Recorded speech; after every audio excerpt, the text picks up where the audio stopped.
you all about Elijah and the gentle whisper.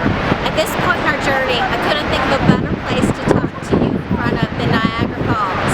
When you think of Niagara Falls, you think of the water and you think of the strength. And since we've been so focused on how the society that Elijah lived in was impacted by the drought, and now the rains have came, I think of the beautiful water behind me with Niagara Falls.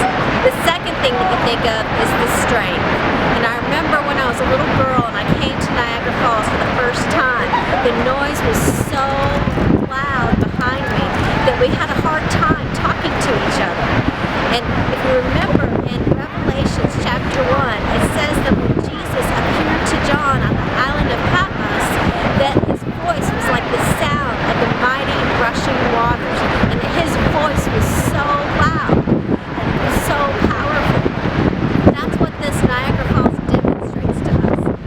And as we're talking about Elijah and this point of the journey when he's gone through the 3.5 years of drought, and now he had the showdown on Mount Carmel, and the rains came in a downpour.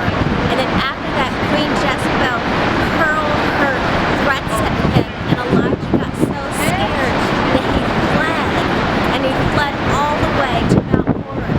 And there on Mount Horeb, the Lord met him and nourished him and restored him.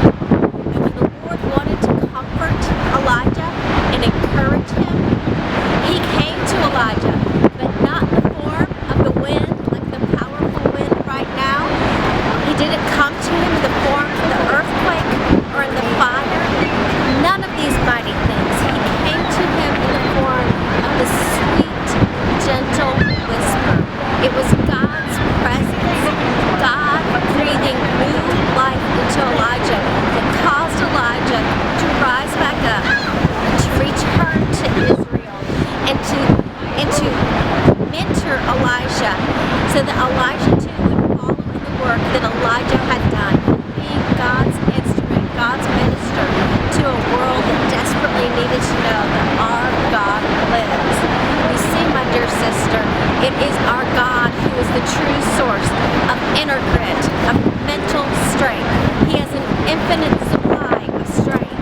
And when you and I rely on God and allow Him to breathe life into us, then we too are restored, so that you and I will fulfill our calling, and that we will live out our purposes and do all of the good works that God has planned for us, so that we will bring glory to God, and so that we too will experience the greatness of our God. I love you, dear sister. Press into your home